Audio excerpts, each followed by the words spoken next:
Chapter 9. Prophecies conferred on learners and adepts.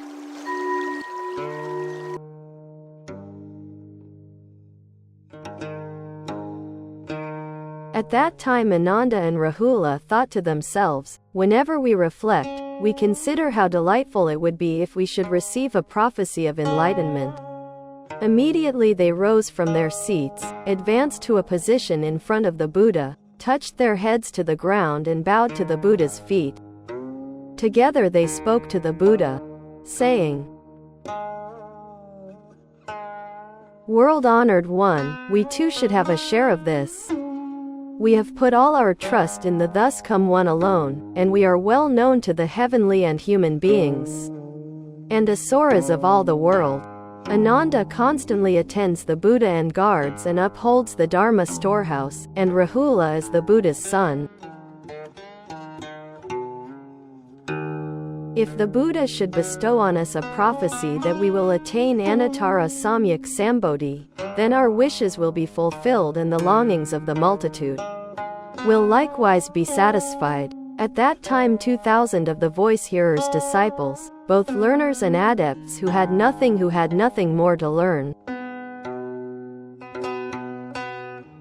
all rose from their seats, bared their right shoulders, advanced to a position in front of the Buddha, pressed their palms together with a single mind and, gazing up in reverence at the world-honored one, repeated the wish expressed by Ananda and Rahula and then stood to one side. At that time the Buddha said to Ananda, "In a future existence you will become a Buddha with the name Mountain Sea Wisdom Unrestricted Power King. Thus come one, worthy of offerings, of right universal knowledge, perfect clarity and conduct, well gone, understanding the world, unexcelled worthy, and trainer of people, teacher of heavenly and human beings, Buddha, world-honored one. You will offer alms to 62 million Buddhas and will guard and uphold their Dharma storehouses, and after that you will attain Anuttara Samyak Sambodhi. You will teach and convert bodhisattvas as numerous as 20,000 10,000 million Ganges sands and will cause them to attain Anuttara Samyak Sambodhi. Your land will be named Ever-Standing Victory Banner, its soil will be clean and pure and made of lapis lazuli.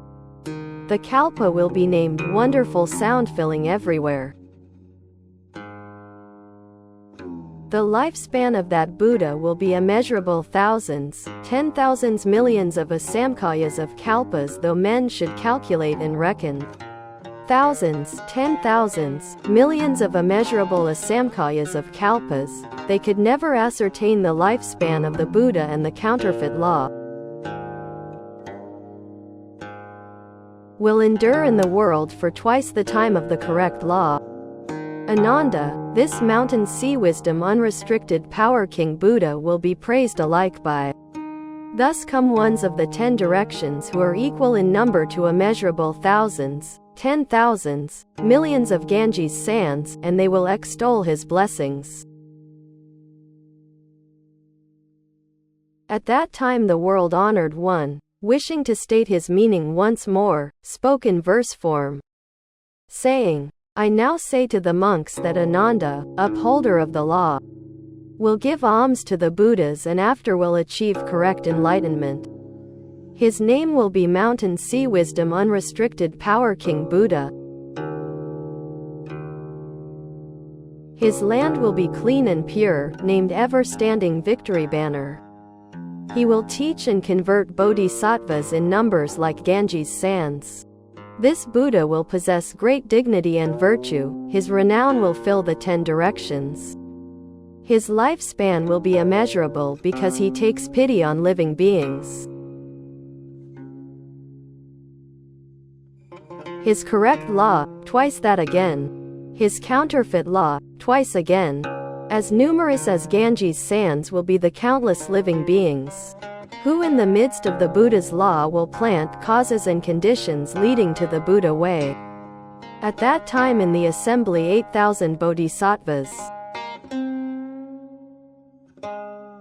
who had newly conceived the determination to attain enlightenment, all thought to themselves, "We have never heard of even a great bodhisattva receiving a prophecy such as this. For what reason should these voice-hearers receive such a prediction?"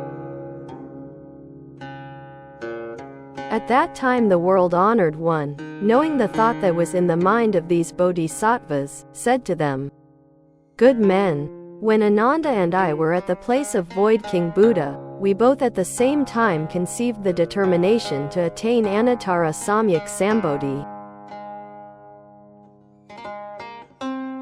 Ananda constantly delighted in wide knowledge of the law. "I constantly put forth diligent effort. Therefore I have already succeeded in attaining Anuttara Samyak Sambodhi, while Ananda guards and upholds my law. And he will likewise guard the Dharma storehouses of the Buddha of future existences and will teach, convert and bring success to the multitude of bodhisattvas." Such was his original vow, and therefore he has received this prophecy. When Ananda in the presence of the Buddha heard this prophecy delivered to him and heard of the land and adornments he was to receive, all that he had vowed to achieve was realized. And his mind was filled with great joy, for he had gained what he had never had before. Immediately he recalled to mind the Dharma storehouses of immeasurable thousands, 10,000s, millions of Buddhas of the past, and he could fully comprehend them without hindrance, as though he had just now heard them. He also recalled his original vow. At that time Ananda spoke in verse form, saying, "The world-honored one, very rarely met with, has caused me to recall the past. The law of immeasurable Buddhas, as though I had heard it today. Now I have no more doubts but dwell securely in the Buddha way. As an expedient means I act as attendant, guarding and upholding the law of the Buddhas."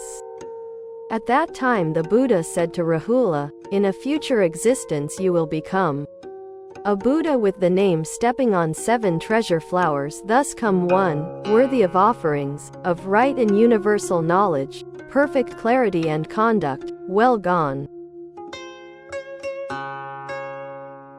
understanding the world, unexcelled worthy, trainer of people, teacher of heavenly and human beings, Buddha, world-honored one.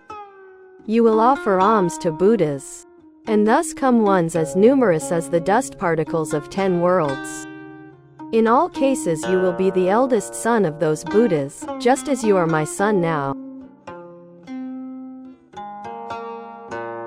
The adornments of the land of stepping on 7 treasure flowers Buddha, the number of kalpas in his lifespan, the disciples he converts, his correct law and counterfeit law will not differ from those of the thus come one mountain sea wisdom unrestricted power king. You will be the eldest son of that Buddha. And after that you will attain Anuttara Samyak Sambodhi. At that time the world-honored one, wishing to state his meaning once more, spoke in verse form, saying, "When I was Crown Prince Rahula was my eldest son. Now that I have gained the Buddha way he receives the Dharma and is my Dharma son. In existences to come he will see immeasurable millions of Buddhas. As eldest son to all of them, with a single mind he will seek the Buddha way. The covert actions of Rahula I alone am capable of knowing. He manifests himself as my eldest son, showing himself to living beings. With immeasurable millions, thousands, 10,000s of blessings beyond count, he dwells securely in the Buddha's law and thereby seeks the unsurpassed way." At that time the world-honored one observed the 2,000 learners and adepts, mild and gentle in will, serenely clean and pure, gazing at the Buddha with a single mind. The Buddha said to Ananda, "Do you see these 2,000 learners and adepts?" "Yes, I see them." Ananda, these persons will offer alms to Buddhas, and thus come ones equal in number to the dust particles of 50 worlds, paying honor and reverence to them, guarding and upholding their dharma storehouses. In their final existence they will all at the same time succeed in becoming Buddhas in lands in the 10 directions. All will have the identical designation, being called jewel sign, thus come one, worthy of offerings, of right and universal knowledge, perfect clarity and conduct, well gone, understanding the world. Unexcelled worthy, trainer of people, teacher of heavenly and human beings, Buddha, world-honored one. Their lifespan will be 1 kalpa, and the adornment of their lands. Their voice-hearers and bodhisattvas, correct law and counterfeit law, will be all cases the same. At that time the world-honored one, wishing to state his meaning in verse form, saying, "These 2,000 voice-hearers who now stand in my presence, on all of them I bestow a prophecy that in a future existence they will become Buddhas. The Buddhas to whom they offer alms will be numerous as the dust particles described above. They will guard and uphold the Dharma storehouses. And after that will gain correct enlightenment. Each will have a land in one of the 10 directions, and all will share the same name and designation. All at the same time will sit in the place of practice and thereby will gain proof of unsurpassed wisdom. All will be named jewel sign and their lands and disciples. Their correct law and counterfeit law will all be identical and without difference. All will employ transcendental powers to save living beings in the 10 directions. Their renown will spread everywhere around, and in due time they will enter nirvana. At that time, when the 2,000 learners and adepts heard the Buddha bestow this prophecy, they danced for joy. Spoke in verse form, saying, "World-honored one, bright lamp of wisdom, we hear your voice bestowing this prophecy, and our hearts are filled with joy as though we were bathed in sweet dew.